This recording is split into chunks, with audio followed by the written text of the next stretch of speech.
teaching simple machines and science, right? Okay. And we have nearly all of us have our graphic organizer filled out with all of our information gathered on the simple machine that you chose. Now, some of you, I know, aren't quite done, but since most of us are, we need to get going on how we're going to write this. Okay?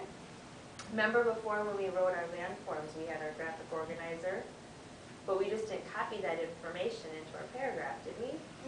We added some things, maybe some transition words, or some other things, but we're going to add a little bit more detail to this one because we're taking this writing piece just a little bit farther. Okay? Know how long it took us to do that personal narrative? Yeah. Well, how long it's going to take us to do this?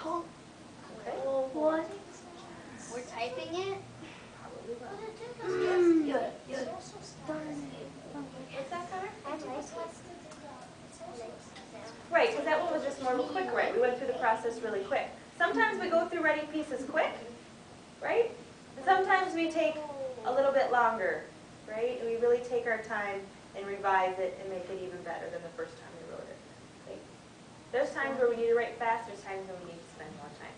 So thinking about the books that we've read, we have been noticing that a lot of nonfiction books are kind of boring, haven't we? You know, the ones that we are drawn to aren't really the ones that just regurgitate all those facts out, okay? We are more drawn to the ones that have a little bit more voice and word choice in them. So let's think back, way back, when we started our personal narrative unit. Do you remember things that we did in our lead? What are some things that we could have included in our lead to begin that personal narrative? Remember we practiced that lead about 3 times? 4. Okay, maybe even more. Do you remember some things that we included in our lead? I can't remember. Sandra, do you remember one? And what did we do to book the leader? What could we use? Right. We could use some powerful words. That is something that we could use.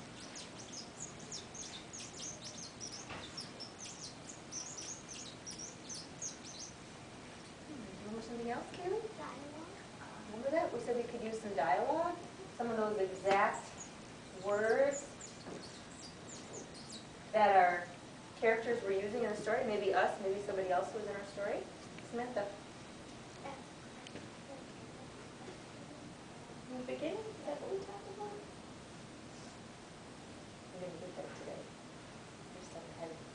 I don't think we talked about that though, but we're going to today. Carter?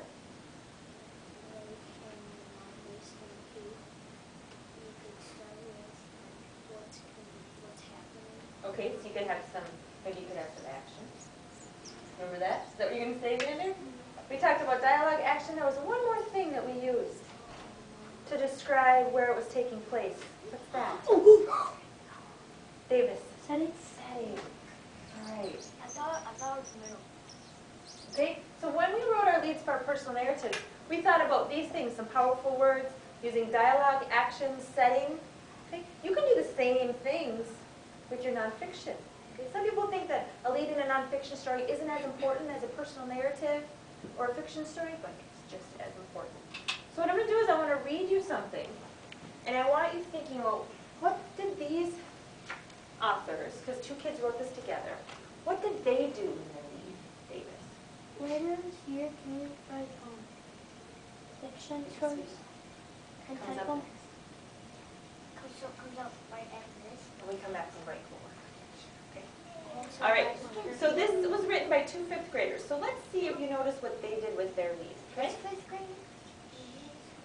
Did you know that there are over 350 kinds of sharks in the ocean? Sharks are found near the surface of the ocean, or at the bottom too. Sharks are the most amazing creatures to us. I'll read it one more time. Did you know that there are over 350 kinds of sharks in the ocean? Sharks are found near the surface of the ocean, or at the bottom too.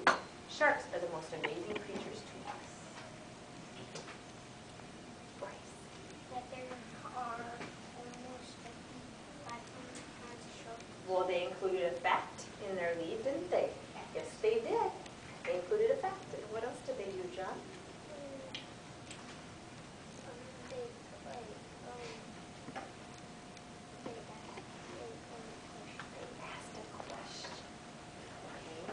today we're going to be looking at maybe a way to start our nonfiction piece is to ask questions. And I'm going to put in parentheses here because Bryce had brought that up, that they use some facts, right? Use facts. Or use facts.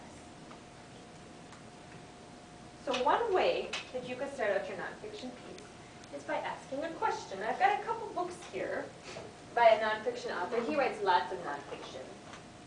Okay? Jim Arnowski. Okay? I don't know if you've seen any of these. He's got like all about owls, all about rattlesnakes. He's got lots of kinds of books like that. Okay, he writes lots of nonfiction. So this one is all about manatees. We don't need to read the whole thing. Let's listen to how he starts his story. Have you ever wondered about manatees? What kind of animal is a manatee? Where do manatees live? What do they eat? How big can manatees grow? Do manatees have any enemies? Are manatees dangerous to people? This book answers all these questions and more. It's all about manatees. Do you hear all those questions he asked? Did he ask just one? No, there's like Guess 7? I can't. Pretty close, right? Here's another one that he wrote, Beach Combing, Exploring the Shore. Okay? And this one he's got some questions on the inside sleeve. He says, take a look at that picture.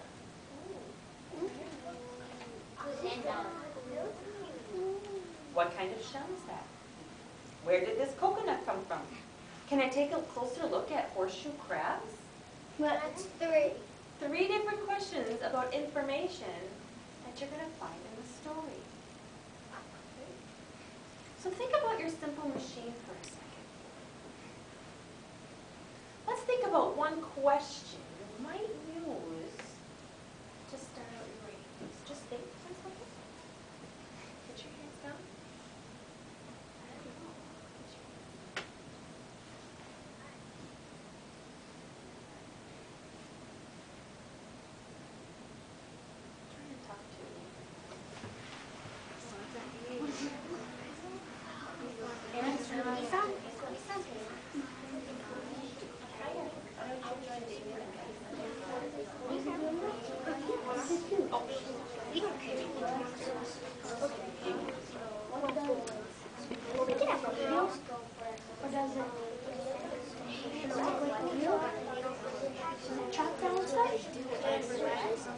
Find out